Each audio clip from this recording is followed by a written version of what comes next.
தான் தெரியுமா? ஆமாம் அம்மா, இன்னைக்கு அப்பா ரொம்ப திடீர்னு நாளாச்சு. இனி என்னெல்லாம் பண்ண போறோம்? அம்மா, எனக்கு இன்னும் கொஞ்சம் நேரம் தூங்கணும். என்னதான் ஸ்பெஷல்?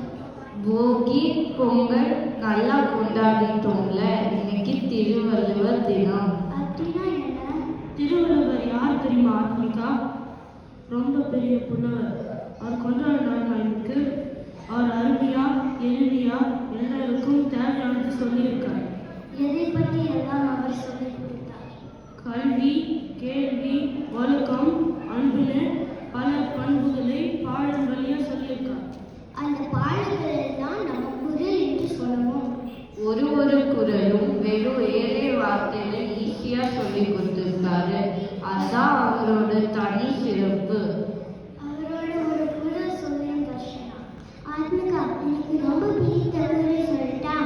அகர முதல எழுத்தெல்லாம் ஆதி பகவன் முதற்றே ஒழுக. இது ஒரு பொருள் என்ன? இதான் முதல் குரல். கடவுள் உலகத்துக்கு எவ்வளோ முக்கியமோ அதே மாதிரி ஆறு சொற்கள் அதே மாதிரி முக்கியம். ஒரு விஷயம் கவனிச்சியா? உனக்கு ரொம்ப பிடித்த அம்மா, அப்பா, அக்கா என்னோட முதல் எழுத்து ஆதான். ஆமாம் அப்பா, திருவள்ளுவர் ரொம்ப ஸ்பெஷல் தான்.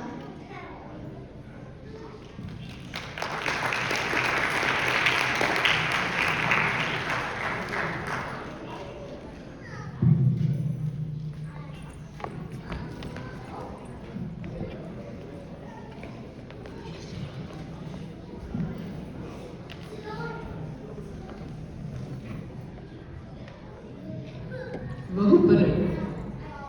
வணக்கம் பிள்ளைகளா. இன்று என்ன பாடம் படிக்கலாம்? இலக்கணம் ரிவைஸ் பண்ணலாமா?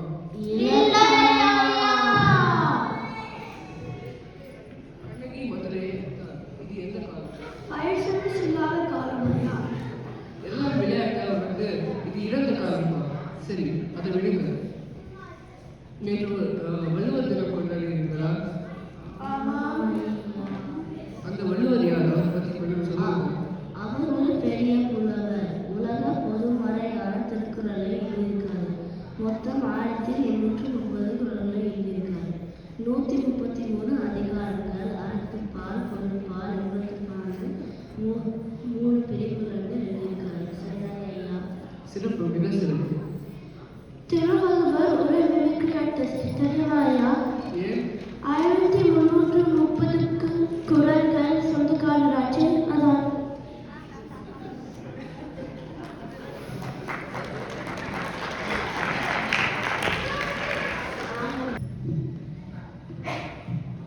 என்ன விஜய், ஏதோ யோசனையா?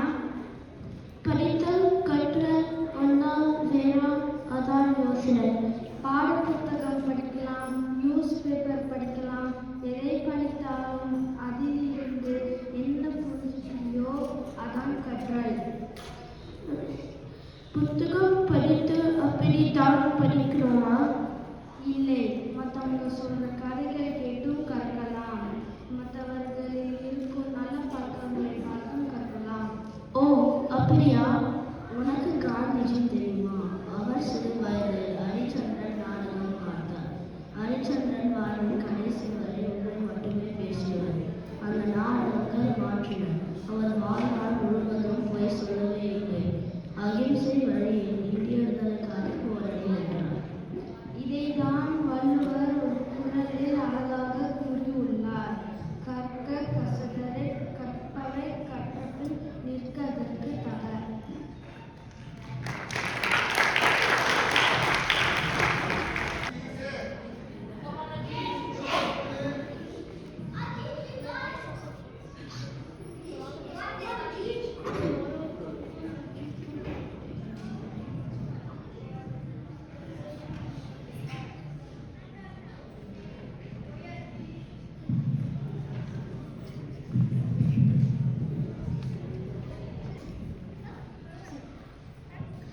இங்கே வாங்கப்பா சொல்றார். உங்கள் ஒருவருக்கும் எத்தனை நண்பர்கள்? 7 நண்பர்கள் ஐயா. 30 நண்பர்கள். நமக்கு எத்தனை நண்பர்கள் இருக்காங்க என்பது முக்கியம் இல்லை, அவங்க எப்படிப்பட்டவங்க என்பது முக்கியம்.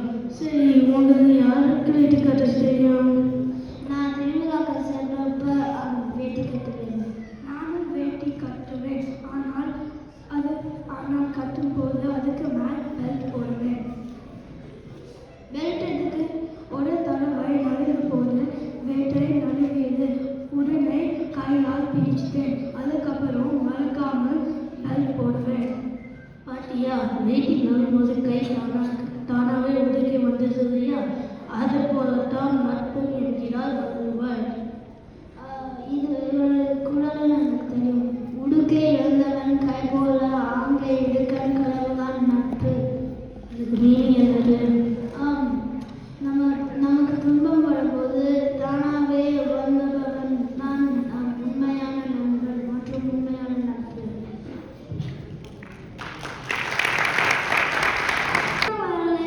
எல்லா வாட்டியும் இவெல்லாம் ஃபர்ஸ்ட் மார்க் வாங்க எப்படியாவது இந்த முறை இவன் வாங்க விடாம பண்ணணும். ஹாய் அமிதா, தேர்வுக்கு நல்லா படிச்சிட்டியா? நான் ஏதோ படிச்சிருக்கிறேன். நான் எவ்வளோதான் ட்ரை பண்ணாலும் டீச்சர் உனக்கு தான் ஃபர்ஸ்ட் மார்க் கொடுக்க போறாங்க. அப்படியெல்லாம் ஒன்றும் இல்லை அமிதா. இந்த முறை நீ தான் ஃபர்ஸ்ட் மார்க் வாங்க போற பாரு.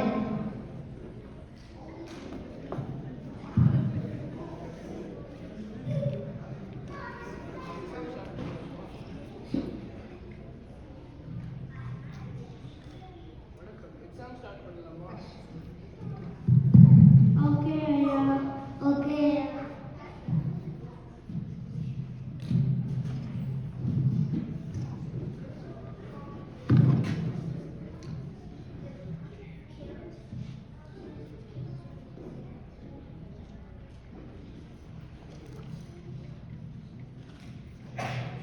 எனக்கு மயக்கம் வருது ஐயா. என்னாச்சு? நான் காலையில் எதுவும் சாப்பிடல. நான் தண்ணியும் வாழைப்பழமும் கொண்டு வந்திருக்கேன் அமிதா, உனக்கு தரேன்.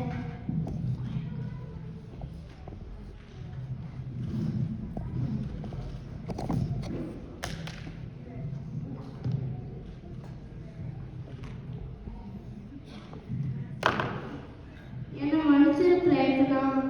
நீ எல்லா வாட்டியும் எனக்கு ஃபர்ஸ்ட் மார்க் வாங்குறாட்டி எனக்கு கோவம். அதனால நான் உன்னை தள்ளி விட்டேன். உன் கையில் அடிபட்டது. ஆனாலும் நீ எனக்கு நல்லது பண்ணியிருக்கிற.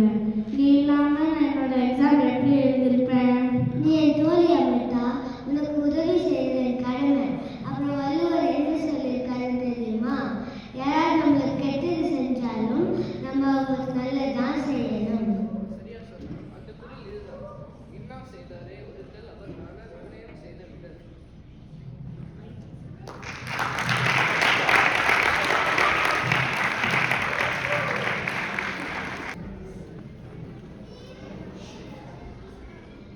நம்ம வகுப்புல புதுசா ஒருத்தர் சேர்ந்திருக்காங்க. ஐயா சொன்னாரு. ஆமாம், அவர் பேர் இனியன். ஹலோ ஃப்ரெண்ட்ஸ், நான் உங்களோட கிளாஸ்ல புதுசாக ஜாயின் பண்ணியிருக்கேன். நீங்களும் புதுசா சேர்ந்த மாணவி இல்லையா? ஆமாம், நான் ஸ்கூல் நடுவில் ஜாயின் பண்ணலாம். எனக்கு நோட்ஸ் எல்லாம் வேணும். யாராவது ஹெல்ப் பண்ணுறீங்களா? நானே ஒழுங்கா எழுத மாட்டேன். என்னால் எழுத முடியாது. இந்த இனியன், நான் புத்தகம் உனக்கு தரேன். நீ அந்த பாட்டி எழுதியா? ரொம்ப தேங்க்ஸ் தர்ஷனா. உன்னோட பென்சில் பாக்ஸ் ரொம்ப டிஃப்ரெண்டாக இருக்கே. இது என் அத்தை யூகேலிருந்து வாங்கி கொடுத்தாங்க. என்னோட பிறந்த நாள் பரிசு. அச்சோ இனியா அச்சோ தர்ஷனா என்ன இப்படி பண்ணிட்டு? அச்சோ, நான் உன்னோட பென்சில் பாக்ஸ் கீழே ஒழிச்சிட்டேன். எனக்கு ரொம்ப வருத்தமா இருக்கு. என்னை மன்னிச்சுக்கோ. கவலைப்படாத தர்ஷனா, இது சாதாரண பாக்ஸ் தான். நீ என்ன நல்ல ஃப்ரெண்ட். நீ இது தவறு தெரிஞ்சு செய்யல. அப்புறம் நீ எனக்கு நோட்ஸ் எல்லாம் கொடுத்தல, அது ரொம்ப பெரிய உதவி. நான் தான் உனக்கு நன்றி சொல்லணும்.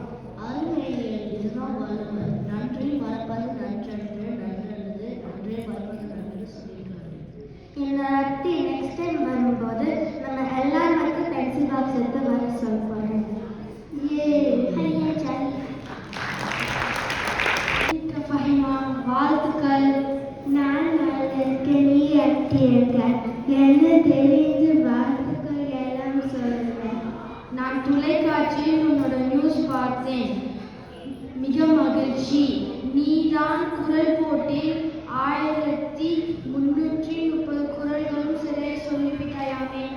ஆமாம், ஃபஹிமா 1330 குரல்களும் ஒப்பிட்டார். குரலரசி பட்டமும் விருதும் கிடைத்தன.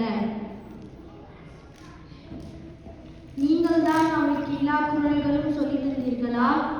இல்லை, எல்லாம் அவள் முயற்சிப்பான். 3ஆம் வகுப்பிலேயே 200 குரல்கள் பகிர்ந்து சொன்னது உனக்கு நினைவு இருக்கா?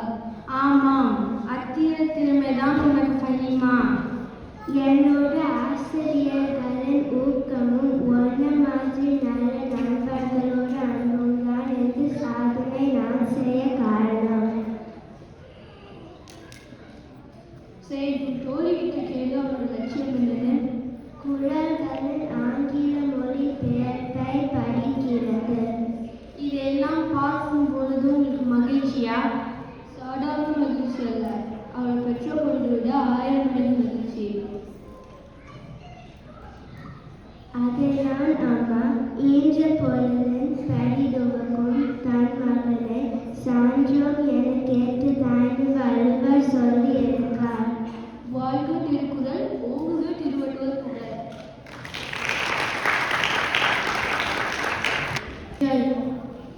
ஆத்மிகா, செய்யான், இனியல், ஈஷா, கயூ, அமிர்தா,